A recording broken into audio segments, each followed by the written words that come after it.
sum of Joseph Smith's prospects in life added up to zero as he sat in a car in Sarasota, Florida, on February 1st, 2004, with a bag of cocaine and a hypodermic needle in his lap. After a decade as an on-again, off-again addict, Smith's drug habit was very much on again. As a result of his latest relapse, he had been run out of his comfortable home in North Sarasota by his wife and fired from his job as an auto mechanic. Smith, 37, was flopping with friends who had loaned him their car, a 12-year-old Buick, so he could score his fix. He found himself sitting in the car at 6:15 p.m. on that February Sunday on the well-traveled Bee Ridge Road in southeast Sarasota, as the rest of the country was gathering in front of television sets to watch the kickoff of Super Bowl XXV. Smith, alone with his cocaine, had nowhere to go in life. As a parolee and probationer, he surely understood that his relapse made a return to prison likely. Maybe he had simply given up. Some ex-cons drop all pretense of civilized behavior when their prospects run out. And so it was with Joseph Smith. The streets were nearly abandoned at Super Bowl game time. But a figure walking on the sidewalk caught his eye. Her blonde hair was pulled back. She was wearing a tight red top and blue jeans. She toted a backpack. Now and then, the girl broke into a trot for a few steps, as though she were late for something. Smith tracked the girl for a short time, then positioned his car to intercept her as she took a shortcut through an isolated spot behind a car wash. He got out of the car and strode toward her. She tried to shy away, but he grasped her firmly by the arm and led her away to the Buick for the last car ride she would ever have.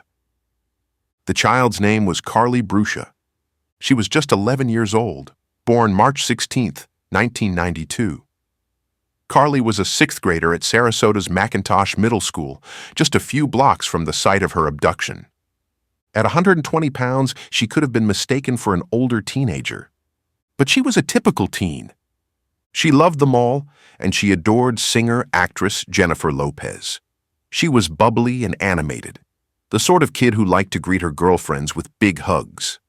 Her parents, Susan Shorpen and Joe Bruscia, met and married on Long Island, where Carly was born. They split up before the girl took her first steps. Shorpen took Carly to Sarasota to be near her grandparents, and the child became a seasoned traveler at a young age on occasional airplane trips to New York to see her father. Shorpen eventually remarried, and Carly lived with her mother, stepfather, and half-brother Leaf in a modest house on McIntosh Road. She was walking home after a sleepover with friends at the home of Connie Arnold at Bee Ridge and Leilani Boulevard. She phoned her mother from the Arnold house at 6 p.m. to say that she was leaving to walk home. The trip of just under a mile along the tree-lined Bee Ridge Road should have taken 15 or 20 minutes. When she hadn't shown up by 6:30, her stepfather, Stephen Kanzler, called the Arnold home and then went looking for Carly. The girl had been missing just 10 minutes before her mother called 911. Shorpen assumed authorities would immediately issue an Amber Alert for her daughter, to place the entire community on the lookout for the girl. She was wrong. The Manatee County Sheriff's Department declined to issue an alert since no one had witnessed the abduction. Shorpen was told there was no way to know whether a crime had taken place. Perhaps the girl had run away. This is the Amber Alert bugaboo that vexes the loved ones of so many children who go missing, that makes some wonder whether alerts are issued selectively based on the wealth or influence of the families of victims. No alert was issued for Carly Bruscia, even though she fit the classic profile of the most endangered category of child victim of a stranger abduction. Only about 100 such cases are reported each year, but 9 out of 10 victims are females, half are assaulted, and 3 out of 4 are killed within 3 hours. As an alternative to an Amber Alert, the sheriff used a decidedly less high-tech investigatory tool, bloodhounds. And for no particular reason, investigators chose to focus initially on the stepfather as a suspect. The dogs tracked Carly Bruscia's scent from the Arnold home, along Bee Ridge to Evie's car wash at 4735 Bee Ridge Road, where the trail ended. Investigators noticed a motion-activated security camera at the back of the building, a spot that neighborhood kids often use as a shortcut to the residential area behind it. On a hunch, police contacted the firm's owner, Mike Evanoff, to see about looking at the security camera footage. But they didn't get around to viewing the tape until early Monday afternoon, about 18 hours after Carly had disappeared. The camera's memory indicated that it had been activated by motion at precisely 6:21 p.m. Sunday. When Evanoff and police cued the device to that video snip, they were aghast at what they saw. Improbably, the camera had captured Carly's abduction. As she walked west across the car wash property, the girl was suddenly confronted by a man who strode boldly toward her, grabbed her right arm, spoke to her for a few seconds, then firmly led her away, off camera, toward a Buick station wagon that was also seen on the tape. "We were all just stunned," Evanoff told reporters. "I wasn't really expecting to see what I saw. It was chilling." Kanzler, the stepfather, was off the hook, and Manatee authorities finally got busy with an Amber Alert Monday evening. The eerie video clip, rare graphic evidence of the abduction of an adolescent girl, soon was being shown on news programs across America. The abductor, wearing a mechanic's uniform complete with a name tag, had heavily tattooed arms. He appeared to be about 5'8" with a sturdy build and dark hair. NASA and the FBI helped enhance the images, and investigators asked the public for tips. They got 800 of them, including several with precisely the same message, according to police investigative notes. "The person's name is Joe Smith," said one tipster, a friend who said he recognized Smith from the haircut and his gait. A second stated emphatically that the guy on video was definitely Joe Smith. A third, a woman, said she was 100% sure the suspect is Joe Smith. It later came to light that the callers included Smith's former business partner, a former employer, and a housemate. Police visited Smith's former home and spoke with his estranged wife, Luz Castrillon. She directed detectives to the place where he was staying. Police found drug paraphernalia there and arrested Smith as a probation violator. Smith didn't have much to say, but his hosts, Jeff and Naomi Pincus, were able to fill in a few blanks. Jeff Pincus said Smith borrowed their yellow Buick station wagon on Sunday afternoon, a couple of hours before the Super Bowl. He said he would be back in 15 minutes, but he didn't show up until Monday morning, 16 hours later. Pincus had checked the mileage before Smith left and when he returned. His pal had driven the car 382 miles. And how did Smith seem when he finally returned home? "Like he had a good night's sleep or he's real happy," Pincus told detectives. "He just looked like he had a wonderful night." Nothing in particular seemed to weigh on him. Later that same day, Smith had paid a cordial visit to his wife and their 3 young daughters. Castrillon said he seemed normal, the same old Joe. The search for Carly Brucia was an American crime tableau that has become all too familiar. Dozens of investigators worked the case while scores of volunteers scoured her neighborhood and stapled missing girl posters far and wide. City officials put up a $50,000 reward, saying the surveillance camera footage of the abduction had made it seem more personal. The mayor called Carly Sarasota's child. Carly's mother, Susan Shorpen, stood before news cameras and pleaded for the girl's safe return. "I want to address my Carly," she said. "I love you. I have this phone on at all times. I'm begging and pleading. Please help me bring my daughter home." "Carly, if you can hear this, your mom's at home waiting for you," said the girl's father, Joe Brucia. Even the police chimed in with personal messages to the girl. One lieutenant said, "Most of all, Carly, do not give up." TV news crews set up camp near the car wash, which was soon festooned with signs of support. "We miss you. Come home soon. We wish you were here, and our thoughts and prayers are with you." But all the attention, all the tears, all the good wishes, all the reward money, it was all too late for Carly Brucia. She was dead by the time the Amber Alert was issued. It seems likely before the Super Bowl game had ended. Late on the morning of Thursday, February 5th, Brother John Smith and Patricia Davis, their mother, paid a visit to Joe at Sarasota County Jail for a family meeting. Joe Smith had not yet been charged with the murder, but John and the mother pressed him to come clean. Over and over again, Patricia Davis looked her son in the eye and demanded, "Tell me where the girl is." After repeated denials, he finally confessed. "I really messed up," Joe Smith whispered. He explained he had had a far-out cocaine trip and didn't remember much of what had happened. He admitted that he had rough sex with the girl using precisely the same phrase as Robert Chambers in the infamous Preppy murder case in New York, and that he may have killed her. He said he could direct his mother and brother to the body, concealed at a spot not far from the site of the abduction. But he warned them not to go to the authorities, hoping he could use the location of the body as a bargaining chip.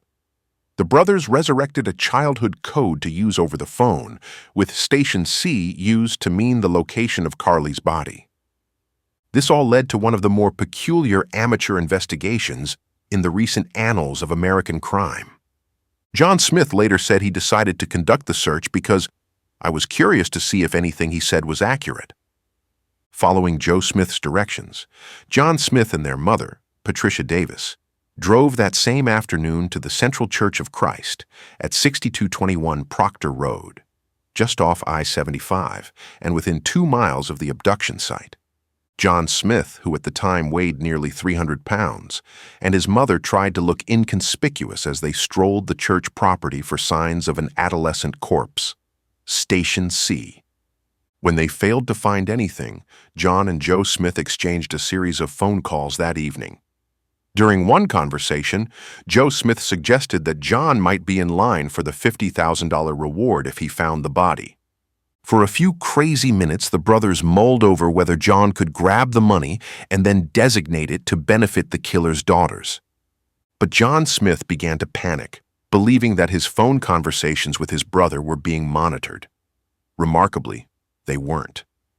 Fearing criminal culpability, John Smith dropped a dime on his brother, calling the FBI. At 9 p.m. that evening, Smith, Mrs. Davis, Sarasota Detective Toby Davis, and FBI agents David Street and Leo Martinez returned to the church property for another search. Still speaking with his brother, Joe Smith guided the group by phone from his jail cell. He said he remembered placing the body between 2 trees. The odd entourage focused on a small grove of Brazilian pepper trees not far from the church. Finally, at nearly midnight, the body of Carly Bruscia revealed itself in the grove beyond a chain-link fence. Patricia Davis wept so loudly that her son could hear her through the phone. "John, tell Mom I'm sorry," Joe Smith said. "I was not thinking right." Smith may have been sorry, but forensic examination of the body indicated that had been merciless toward the child. She had been raped and was strangled by ligature, a garrote twisted tight around her neck. As a final insult, the body had then been dragged over scarring surface blacktop, crushed rock, and palmetto shrubs to its makeshift resting place. Coroners reckoned that she had been killed on the night of her abduction. Carly Bruscia had been the archetype child victim of a stranger abduction, an adolescent female who was raped and then soon murdered. Dr. Russell Vega, the medical examiner, said Carly fought for her life. He found cuts and bruises on her arms, legs, and left heel. She had struggled mightily in a losing battle with her attacker.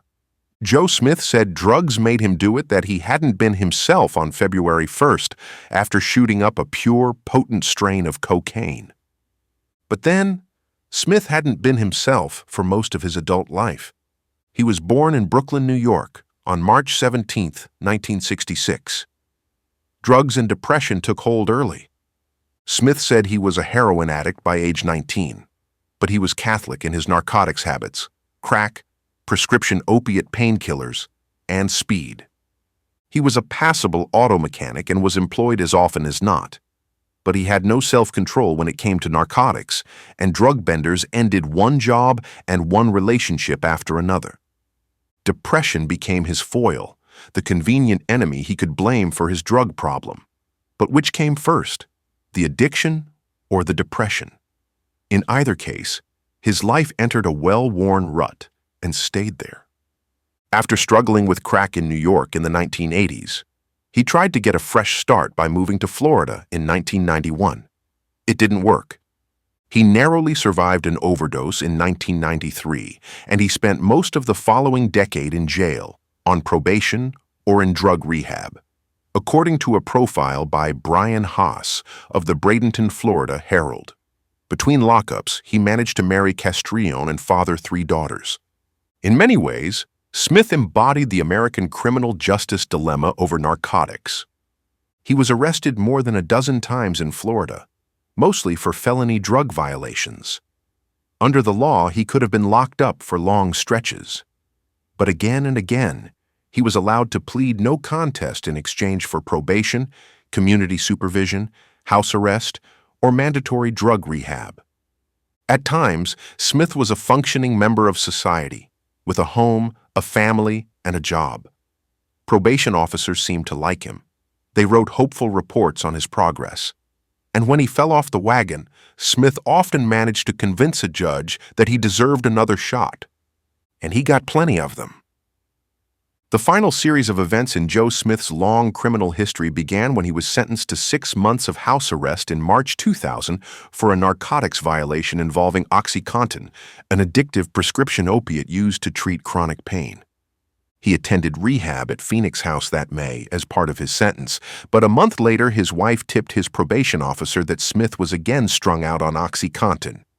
She had 20 bottles of the pills as proof. A judge opted to extend Smith's probation rather than lock him up, and a probation officer gave him glowing reports over the ensuing 6 months. Smith opened then expanded his own car repair shop and was in connubial bliss, as the officer put it, over the birth of a daughter. Definite improvement, the officer wrote about Smith in February 2001, coming up in the world. But he was arrested and jailed that September after trying to pass a fraudulent prescription for Dilaudid, another addictive opiate. Smith sat in jail for nearly 13 months, from December 13, 2001 until January 1, 2003. But just 9 days after Smith was freed, police found him so high on cocaine that he had passed out in his car on a city street. Rather than send Smith back to jail, Sarasota Circuit Judge Harry Rapkin extended his probation by 3 years. That August, Smith grabbed a knife and threatened to commit self-checkout during an argument with his wife, and he was committed to a mental health facility. Both his wife and his mother told authorities that Smith needed long-term psychiatric commitment. But he was out in less than a month. Jobless and homeless, he flopped with the Pinkuses and did odd jobs around the neighborhood to fund his boundless drug habit. Smith frittered away one chance after another handed to him by the justice system. In the end, those second chances left him free to cross paths with poor Carly Bruscia on that Super Bowl Sunday in 2004. Florida criminal justice authorities have salved their guilt over Smith's charitable treatment by insisting that he exhibited no signs of being a violent sexual predator. In fact, he had. On July 1, 1997, Smith approached a 32-year-old woman outside a Sarasota convenience store to ask for help with a car that wouldn't start. She agreed, but someone in the store called the police because he noticed a knife concealed in Smith's shorts. Cops raced to the scene and interceded, finding both the knife and a can of pepper spray on Smith. His car was perfectly functional. He was leading her to a vehicle he did not own that was parked in a dark, remote spot. A police lieutenant reported that Smith intended to do great harm by using a ploy to get a young woman alone in her vehicle. Once again, Smith got off easy with a year of probation. Just 4 months later, he was accused of wielding a knife against a Bradenton woman, but he was acquitted by a jury in that case. The verdict was never seriously in doubt during Joe Smith's murder trial, held in the fall of 2005. The car wash surveillance videotape, evidence from and about the borrowed car used in the abduction, and the testimony extracted from his brother John about Joe's jailhouse confession all but sealed his fate. After 2 weeks of testimony, the jury of 8 women and 4 men convicted him of murder, kidnapping, and sexual battery.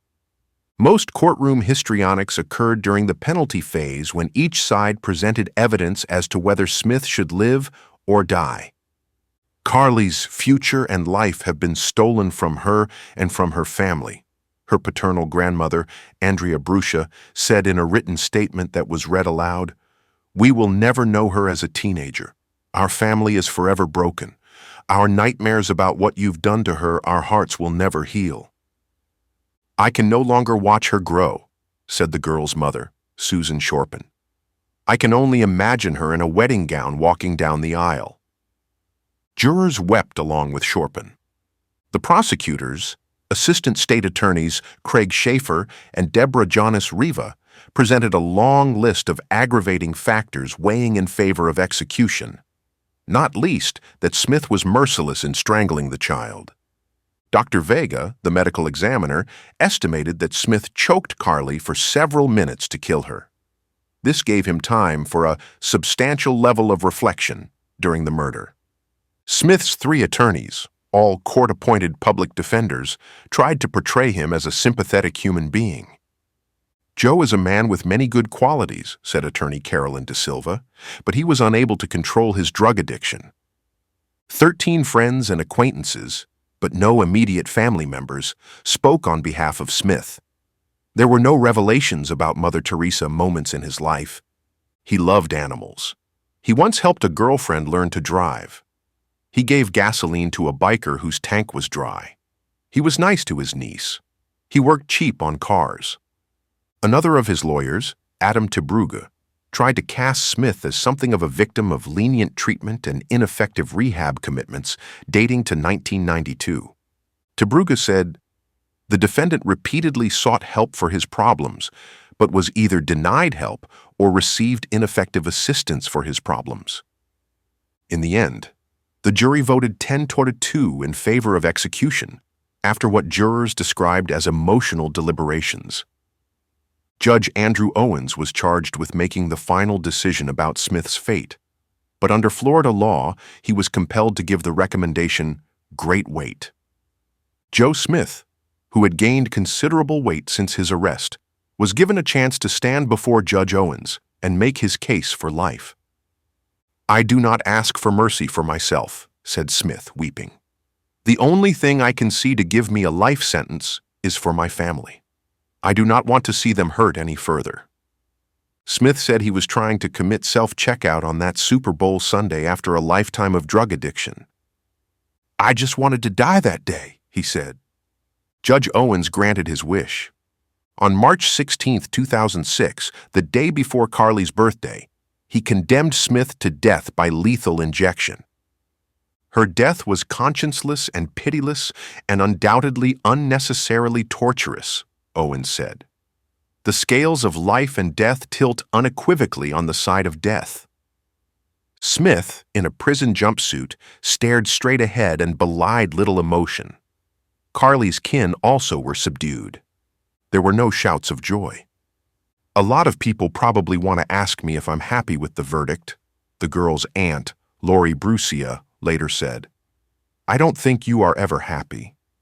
Happy would be to have Carly right beside me, and giving her a hug and a kiss, watching her grow up, and celebrating her 13th birthday tomorrow, which will never happen. That would be happiness." Smith, one of 374 men on death row in Florida at that time, was biding his time at Union Correctional Institution in Rayford, Florida. He must have been eating well. His weight ballooned even further to 219 pounds, more than 40 pounds heavier than the day of his arrest. His most recent prison mugshot showed him with hog-jowl cheeks. On average, a condemned Florida convict waits nearly 13 years to die. Smith didn't expect visits from his wife and daughters in the interim. 5 months after Smith was sentenced, Luz Castrillon won a divorce decree that barred him from having any contact with his daughters. Castrillon sold their house and dropped out of sight. Few of the players in the Carly Bruscia murder drama emerged as sympathetic figures. John Smith, the snitch and brother of the killer, also admitted to a long battle with drug addiction.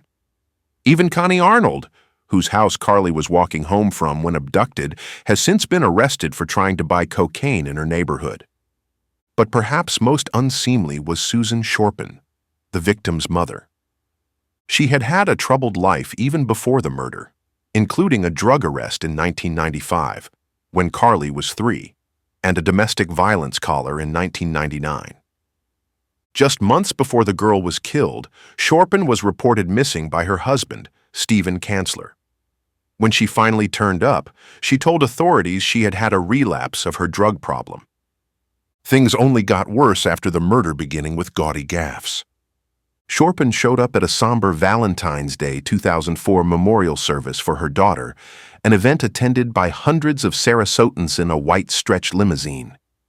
She then neglected to attend the first week of Smith's trial. When she did briefly show up, she said she did so to deny that she had known Joe Smith through drug circles, a rumor that had been going around Sarasota. She had 2 film producers at her side. She met them at a Sarasota hotel karaoke night and treated the brief court appearance as a marketing tool for their movie project. Shorpen was also showing off a new figure. She said she lost 70 pounds after her daughter was killed. She was asked by reporters to talk about Carly, but brushed them off. "You'll have to watch the movie," she said. Shorpen's life has continued to play out in the newspapers in the years since Carly's murder. In August 2004, her son, Leaf, 7, was taken from her when the state determined that Shorpen's chronic drug use made her an unfit mother. Weeks later, Stephen Kanzler was arrested for domestic violence after a fight with Shorpen. In July 2005, Shorpen's mother, Eileen, evicted the woman from the McIntosh Road home, which the mother owned. Authorities said the house had become a drug hangout. Police were called there repeatedly, including one night when a man was stabbed in a drug dispute while Susan Shorpen was passed out. Eileen Shorpen told reporters she had had enough. "I can't pay her bills anymore," she said. "She's got to get out on her own." Months later, Mrs. Shorpen died of cancer. In January 2006, Susan Shorpen was accused of stealing $300 cash, a $5,000 ring, and a credit card from her father, Egil Shorpen. The father also said he gave his daughter a check for $800 to pay for drug rehab, but she cashed it to buy narcotics. On January 19, 2006, she was arrested for prostitution in St. Petersburg, Florida. She served several months in jail and was locked up on the day that Joe Smith was sentenced to death for murdering her daughter. In June 2006, she was arrested again for prostitution in Manatee County after agreeing to perform oral sex for $20. Police found a crack pipe in her bra. Shorpen got 90 days for that conviction. She told a judge at sentencing that her drug problem and depression had raged since Carly's murder. Shorpen promised to do her time, then moved to the Florida Keys to make a fresh start. After Carly Bruscia was raped and murdered, the Manatee County Sheriff's Department tacitly acknowledged that an Amber Alert might have helped save the girl's life. The national system to quickly alert the media and public about missing children is said to have led to the recovery of 200 individuals. Some jurisdictions have been criticized for using too many alerts, often in cases that involve runaways or parental custody disputes. Officials fear that the public will become numb by too many Amber Alerts. At a minimum, a federal standard suggests that before an Amber Alert is issued, law enforcers must confirm that an abduction of someone 17 or younger has occurred, that the child or teen is at serious risk, and that there is sufficient descriptive information of the child, the captor, or the captor's vehicle. Carly Bruscia did not qualify for an Amber Alert under those criteria. Yet various local jurisdictions often issue alerts even in cases where the standards are not met. Manatee County will now be one of them. Sheriff Charlie Wells changed the policy on media notification in cases like Carly Bruscia's. He ordered his department to notify the local media immediately when parents believe their missing children are in danger. Major Connie Shingledecker said such cases will not qualify for a statewide or national Amber Alert, but the local media will be alerted, and a detective will be assigned. She said, "My feeling is always, on the side of caution." Florida's probation officers are now taking the same approach. A zero-tolerance policy toward probation violators has also taken hold in the state. County jail populations have swelled as a result. In October 2011, the U.S. Supreme Court, which had previously denied an appeal from Smith in June of that year, directed the state of Florida to respond to a federal claim filed by Smith. He argued that his right to confront witnesses was violated when prosecutors presented DNA evidence against him without calling the lab technician who performed the analysis to testify. The court eventually dismissed the case after resolving a similar issue in Williams v. Illinois. Following the landmark Hurst v. Florida decision, which required unanimous jury recommendations for death sentences, Smith's death penalty was overturned in 2018. However, the Florida Supreme Court reinstated it in April 2020. Smith died of liver cancer on July 26, 2021, at Union Correctional Institution in Rayford. He was 55 years old.